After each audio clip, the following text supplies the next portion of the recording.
I'm Pam, and there's a specific graph that virtually every personal finance channel has displayed for you. It's the one illustrating a tiny sum of money transforming into a massive mountain of wealth over a period of 35 or 45 years. You know the one, that beautiful, sweeping curve that begins completely flat and eventually rockets straight upward. You have undoubtedly seen this hundreds of times. And invariably, the underlying message remains the same.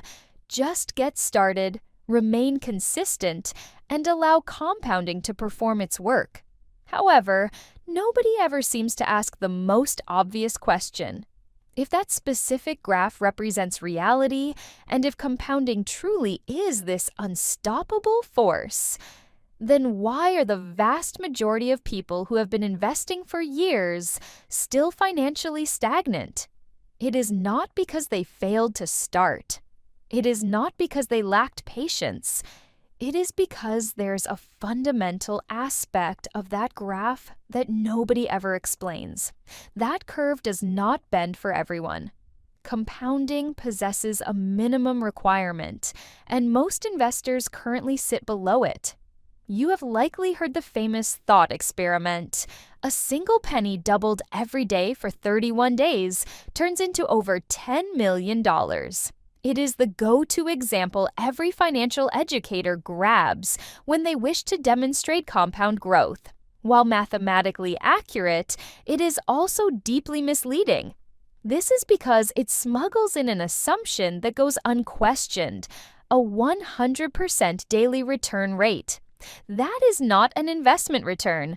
That is a fantasy. In the actual world, broad market index funds return roughly 8% to 11% annually. After factoring in inflation, you are looking at perhaps 5% or 6% in real terms. That is not a penny doubling daily. That is a penny growing by a fraction of a cent. And here is the crucial point. At low dollar amounts, that fraction of a fraction is functionally invisible. If you invest $100 and earn a solid 9% in a great year, you've made exactly $9. That is not life-changing. That barely covers a sandwich. Yet, we continue to tell people it does not matter how much you begin with. Just start. While well-intentioned, this advice papers over a critical truth. Compounding only actually feels like compounding after you cross a specific threshold. Below that line, you are simply saving. It feels slow, linear, and often painful. The curve remains flat. The graph is boring. For most people, that is where they reside for their entire financial lives, stuck on the flat section of the curve, wondering why the magic never kicked in. The cruelest part is that they blame themselves. They believe they selected the wrong fund, started too late, or just aren't savvy enough. But the fund was likely fine. The timing was fine. The problem was never the strategy. The problem was scale. So, what exactly is this threshold? It is not one precise number. It shifts based on your rate of return and time horizon. But the principle remains universal. Compounding becomes meaningful only when your base is large enough for the returns to generate significant returns of their own that you can actually feel. Let me make this concrete. Suppose you have saved $6,000 and earn 7%. That is $420 in year one. Okay, but $420 does not really compound into much the following year. It earns you perhaps another $29. Now, suppose you have saved $120,000. That same 7% return gives you $8,400. And that $8,400 earns an additional $588 the year after that. Now, we are moving. Now, the snowball is actually picking up snow. Charlie Munger once famously noted that the first $100,000 is the hardest, let's call it $120,000 in today's money. He didn't just mean it emotionally, although it certainly is. He meant it mathematically. Below $120,000, you are the primary engine. Your savings rate, your income, your hustle, that is what moves the needle. The market is merely a supporting actor. Above $120,000, something shifts. The capital starts performing a meaningful share of the work. You wake up some mornings to find your portfolio gained more overnight than you earned at your job that day. That is the threshold. That is when compounding transitions from a textbook concept to something tangible in your actual life.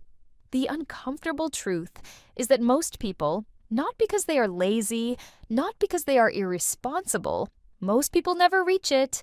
Let me place a number on why this happens.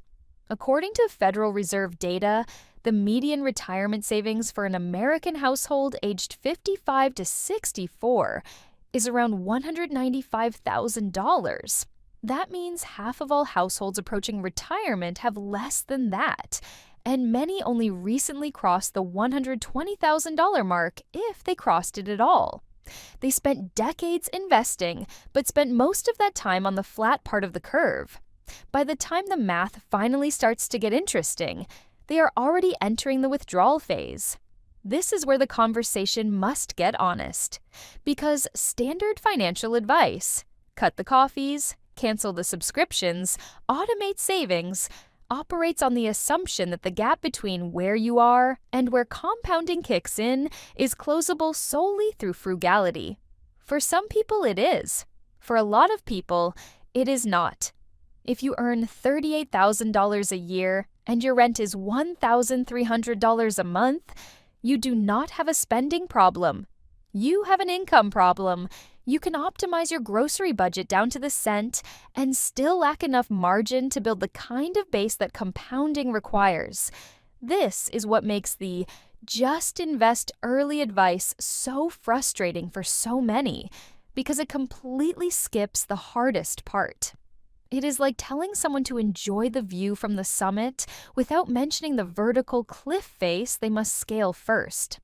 The first $120,000 is not a milestone you cruise past.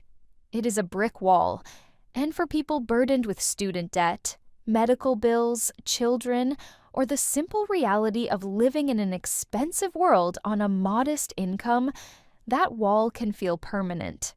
There is also a significant psychological cost that does not receive enough attention. When you invest $250 a month for 2 years, you have deposited $6,000, and perhaps your balance sits at $6,400. The growth feels almost insulting. A $400 gain over 2 full years. Meanwhile, your social media feed is full of people claiming how compounding built their massive wealth. It makes you feel like you are doing something wrong. You are not. The math simply is not in your favor yet. Now, I am not saying this to be discouraging. I am saying it because pretending the wall does not exist is far worse. Every financial influencer showing you the compound interest chart starting at year 1 and ending at year 35 is showing you the destination. They are not showing you the 10 years of barely visible progress that cause most people to quit. And quitting, or never starting at all, is the real cost of the compounding minimum. It's not that people cannot do math, it's that the math, done honestly, can be demoralizing. So people either don't start, or they start and stop because the early results feel futile.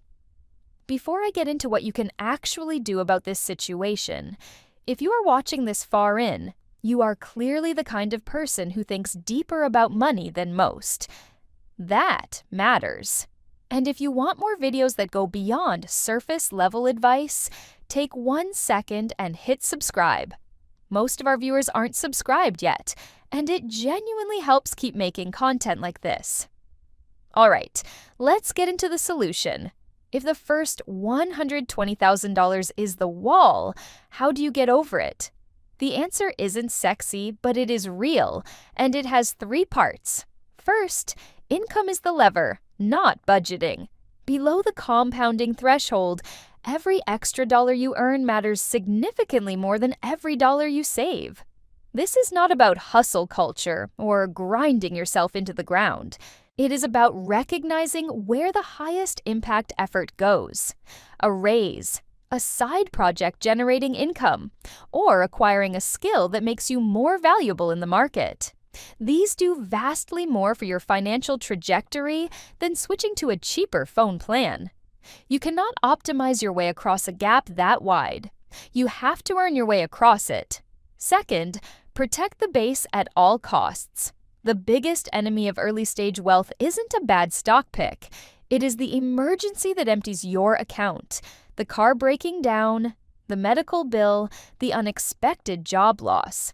This is why an emergency fund isn't just good advice.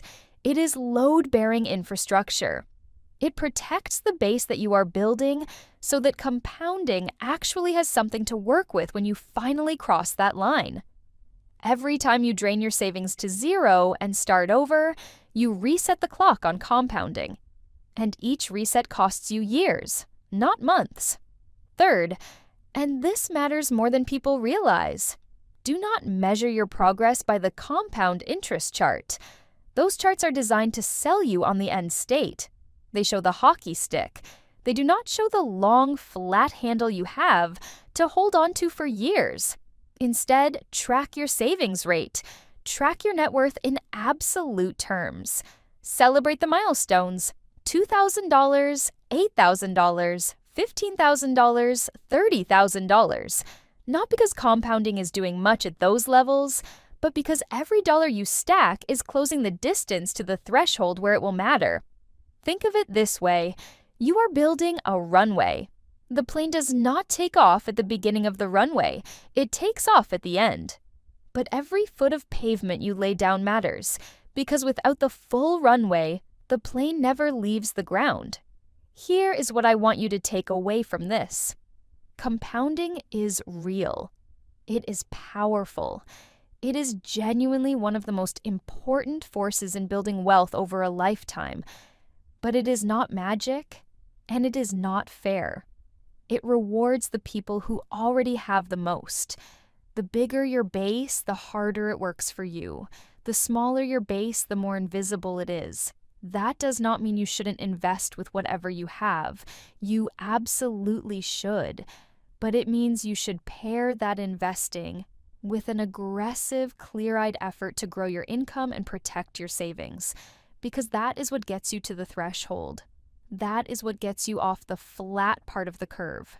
Not time alone, not patience alone, but the combination of time, patience, and a base large enough for the math to matter. The compounding minimum is real, and knowing it exists isn't pessimism. It is the most useful piece of financial information most people never hear. Because once you know the wall is there, you can stop wondering why the magic hasn't started and start building the ladder to get over it. If this changed how you think about compounding or money in general, subscribe to this channel. We break down the ideas that personal finance gurus oversimplify so you can make smarter decisions with the full picture, not just the highlight reel. Hit subscribe, turn on notifications, and I'll see you in the next one.